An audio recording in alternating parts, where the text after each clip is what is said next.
Today we're going to look at Ulfhedin. Look at that premium art. One of my favorites in the whole game, honestly. One thing, guys. I don't want to ruin this for you, but if we turn his card a little bit here, when he does his roar, look at his mouth. This tooth is disconnected from the top of his mouth. There's a space in between. You're never going to unsee it now. Look at that. There it is. You turn a little more.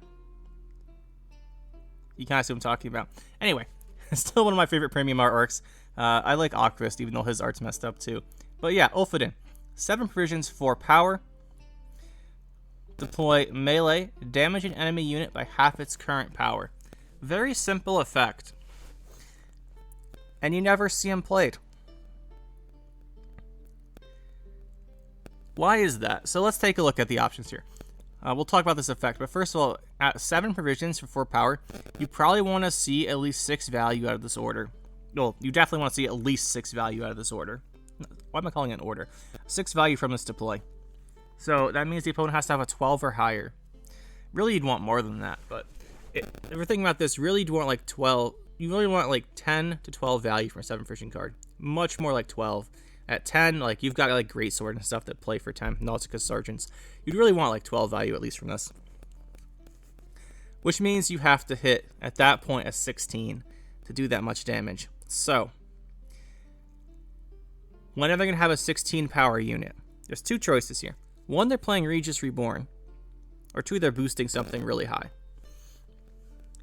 So I think this comes to Ulfhedin, and this becomes Ulfhedin's issue here, right? If they're playing something really big that you're going to get enough value for Ulfhedin to be good, at 3 more provisions, or even 2 more, you could play Curse of Corruption or Igni, right? If we look at Curse of Corruption, and not a Skellige card, look at Curse of Corruption. It is destroy the highest unit. This is 9 provisions. If something is so big Ulfhedin will get value, then this will destroy it. And at just 2 more provisions, and you essentially get almost double the value. Because if Ulfhedin's, I'm just going to say, if Ulfhedin's getting value, the unit's going to be at least a 16. If Ulfhedin's going to be good. And if it's a 16, destroying it gives you 16 value, whereas Ulfhedin reducing it by half gives you 12. Now, is those 2 extra provisions worth the 4 points? I would say they probably are. So that's one issue there. And the other one that I'm going to mention here is, where is any reset card? Because if it's so tall that Ulfhedin's going to be really good, you can just play Spores on it. Just play Spores on it. If it's like a 16, it's probably got at least 8 or 10 points of boost on it. You can just reset it. And you get more value for 4 provisions. So those are the 2 issues I think Ulfhedin has. If he's getting a value from his deploy, the opponent's so tall that a tall punish, other than Ulfhedin, like a Curse of Corruption, an Igni, a Geralt of Rivia, a Spores, just poison, something else will get more value easier than Ulfhedin. That being said, I don't think Ulfhedin's terrible. The one card I did mention there is the Regis Reborn. Regis Reborn is extremely high base power, and a lot of the time when he drains, he goes from like, it depends on how the game's gone, but usually the drain the Regis Reborn's like, he plays for like 15 to 16, something like that, and then he drains himself to 18 or 19. That is conveniently out of Igni range. Sometimes he is bigger, they can get him to like 21 or so, but he doesn't always get to that super high value. I mean, it's already super high, but something like that, you can't reset a Regis Reborn, which is one of the best things about him. If you reset him, he gets like -3 from the drain. But Ulfhedin could still hit him and then do pretty good damage. You hit an 18 Regis Reborn with this. The Ulfhedin played for 13. That's really good. So that is one good use there. The problem is there aren't other cards with high base power that are regularly played. When relics were popular, you saw stuff like the teleport on the guy who boosts his base power. That was pretty good for Ulfhedin because you could hit it from a 13 and it would do 7 damage. That's pretty good. But you still didn't see him then because that was a pretty fringe case. There's not stuff with high base power. And if it doesn't have high base power and just has high power, resetting is generally better because you can reset with the Spores. That's his issue, right? His big advantage over the resets is when it's base power he's damaging, right? And that's like I've said, I said it a couple times now. His problem is that reset's generally better because if it's tall enough for him to get value, they can either Geralt it, poison it, or you can reset it because it's got a big boost.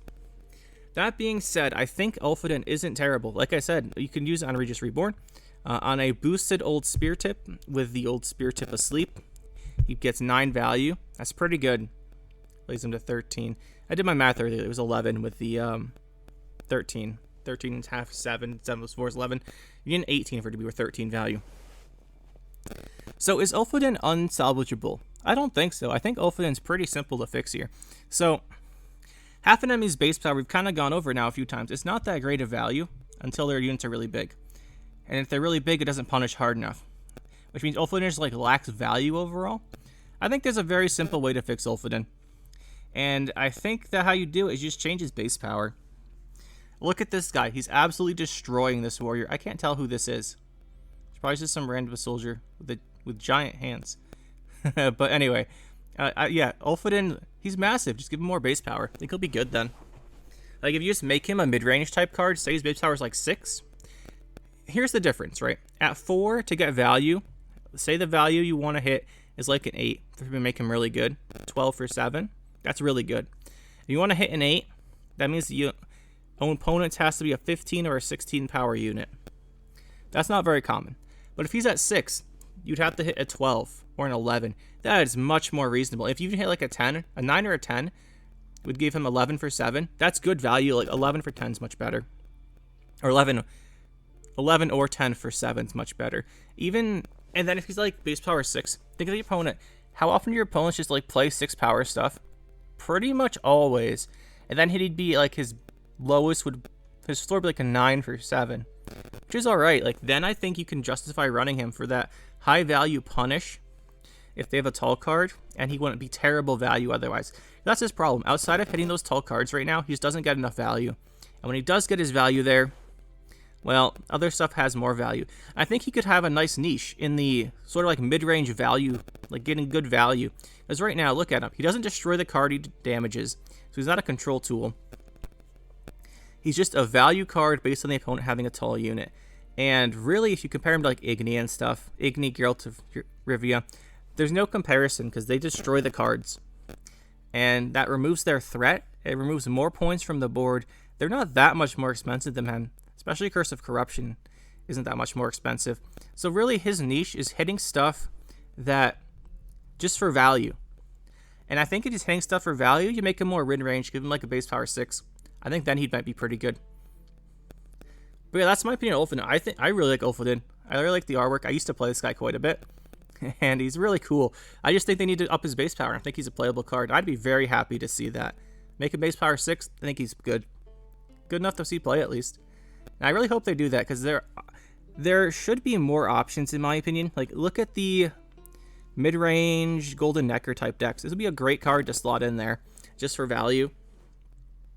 Because right now they run maybe a Junod for control, and they have their damage from stuff like Coral and whatever. Usually they run Reckless Flurry. But a card like this that has a tall punish on it, they don't tend to run that many tall punishes. Outside maybe making a Morkvarg Heart of Terror from the Magic Compass. So I think this would be a nice addition to that deck. And I think it'd be a nice addition to Skellige too to have something like this as an option. What do you guys think? Let me know. Do you guys like Ulfhedin? Should he be changed in any other way? I'm pretty convinced at this point the best change is to bump his base power, and then we can see him be played. Because I really like this guy. But if I'm wrong, let me know. And we'll see you guys next time with another card.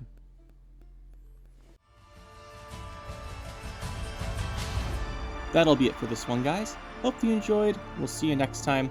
Make sure to hit that like button and subscribe to the channel for more. And you can check out some more videos over here. And thanks for watching.